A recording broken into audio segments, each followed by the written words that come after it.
అందరికీ నమస్తే. నేను మీ Vasantha. Welcome back to cook with Vasantha. ఇవాళ నేను మీకు ఎంతో టేస్టీగా ఉండేటటువంటి క్యారమెల్ రవ్వ కేసరి రెసిపీని చెప్పబోతున్నాను. డీప్ క్యారమెల్ ఫ్లేవర్తో ఎంతో టేస్టీగా ఉంటుందండి. ఒక్కసారి మనము ఇంట్లో చేసామంటే గెస్ట్లు కూడా లేకుంటే ఫ్యామిలీ మెంబర్స్ కూడా బాగా ఎంజాయ్ చేస్తారండి. మనము ఈ క్యారమెల్ కేసరిని చేసుకుని ప్రసాదంగా కూడా దేవునికి సమర్పించవచ్చు. ఇంకెందుకు లేటు, మనము ప్రాసెస్లోకి వెళ్ళిపోదాం. ముందుగా ఒక బౌల్లోకి 1 కప్పు బొంబాయి రవ్వని తీసుకోండి. ఇందులోకి మనము 2 కప్పుల పాలను వేసుకోవాలి. మీరు పచ్చి పాలైనా వాడుకోవచ్చు, లేదంటే కాచి చల్లార్చిన పాలనైనా వేసుకోవచ్చు.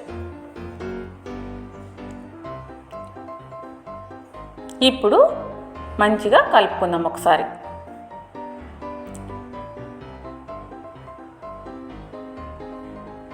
ఇలా కలిపిన తర్వాత కనీసం మనము అరగంట పాటు నానబెట్టాలి. ఇలా నానితేనే రవ్వ పాలను పీల్చి మృదువుగా ఉంటుంది. ఇప్పుడు స్టవ్ మీద కడాయి పెట్టుకొని అందులోకి 1 కప్పు నెయ్యి, 3 టేబుల్ స్పూన్స్ ఆయిల్ని వేసుకోవాలి. నేను నెయ్యిలోనే 3 టేబుల్ స్పూన్ ఆయిల్ని కూడా యాడ్ చేసుకున్నాను. నెయ్యి పూర్తిగా కరిగిపోవాలండి.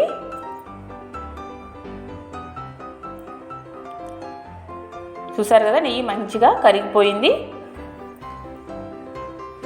ఇప్పుడు ఇందులోకి 2 స్పూన్ల జీడిపప్పులు, 2 స్పూన్ల బాదం పప్పులను ఎర్రగా వేపి తీసుకోవాలి.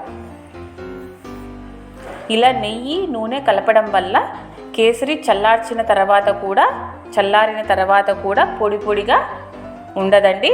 అలాగే మీరు నెయ్యి మాత్రమే వాడితే కేసరి పొడి పొడిగా అయ్యే అవకాశం ఉంటుంది. ఇప్పుడు ఇందులోకి కప్పు నుండి కప్పుంబావు దాకా షుగర్ని వేసుకోవాలి. వేసుకొని నెయ్యిలోనే షుగర్ని మంచిగా కరగనివ్వాలి. మీరు ఇలానే నెయ్యితో కలుపుతూ ఉంటే షుగర్ ముందు గడ్డలు కట్టేస్తుందండి. ఇలాగా ఇప్పుడు చూపిస్తున్న విధంగా పట్టిక బెల్లంలాగా మారుతుంది.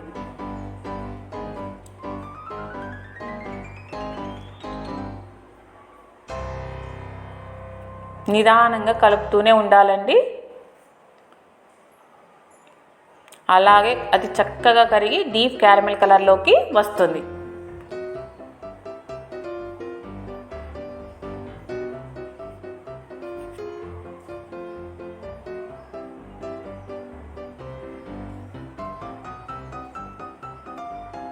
చూడండి, కొంచెం కలర్ చేంజ్ అవ్వడం స్టార్ట్ అయింది.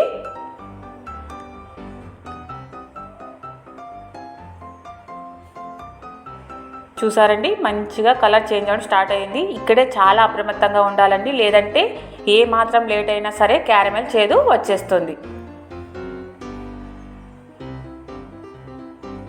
రెసిపీ అంతా ఖరాబ్ అయిపోతుంది. చూసారు కదా, మంచి కలర్ వచ్చేసింది. ఇలాగ క్యారమెల్ కలర్ రాగానే మనం ముందుగానే కలిపి పెట్టుకున్న రవ్వను కొద్దిగా పోసుకుంటూ కలుపుతూ ఉండాలండి.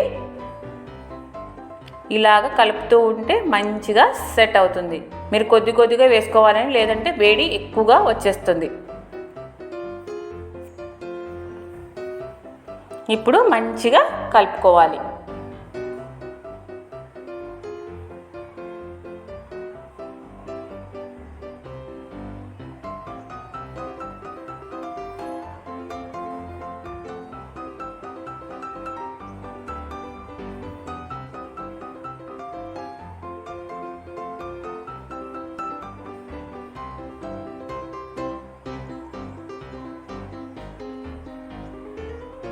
ఇలాగనే మనం కలుపుతూ ఉంటే రవ్వ దగ్గర పడుతుందండి.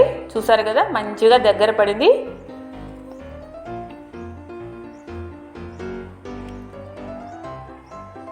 ఇంకా కలుపుతూ ఉంటే నాని ఉన్న రవ్వ కదా, పంచదార పాకం నెయ్యిలో ఉడికి ఫ్లేవర్ని బాగా పీలుస్తుంది.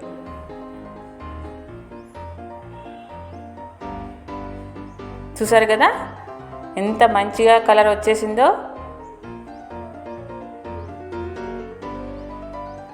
ఇలాగ వచ్చిన తర్వాత ఇందులోకి ఫ్లేమ్ సిమ్లో పెట్టుకొని కొంచెం యాలకుల పొడి, వేయించి పెట్టుకున్న జీడిపప్పుల్ని బాదం పప్పులను వేసేసుకుందాం.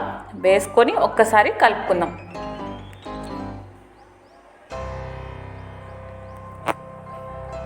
ఇప్పుడు ఇందులోకి 1 స్పూను నెయ్యిని కూడా వేసుకుందాం. వేసుకొని మంచిగా కలుపుకుందాం.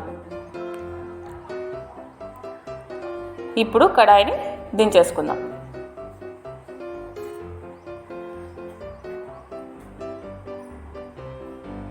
చూసారు కదా ఎంత మంచిగా ఎంత బ్యూటిఫుల్గా వచ్చేసిందో. మీరు కూడా చాలా ఈజీగా చేసేసుకోవచ్చండి. 10 నిమిషాల్లో ఈ రెసిపీ తయారైపోతుంది. అంతే అండి. మీకు కూడా ఈ వీడియో నచ్చితే లైక్ చేయండి, షేర్ చేయండి. అలాగే ఈ వీడియో మీరు చూసి ట్రై చేయండి. మీకు ఎలా కుదిరిందో కూడా నాకు కామెంట్ రూపంలో తెలియజేయండి. Okay, bye bye. నెక్స్ట్ వీడియోలో కలుద్దాం.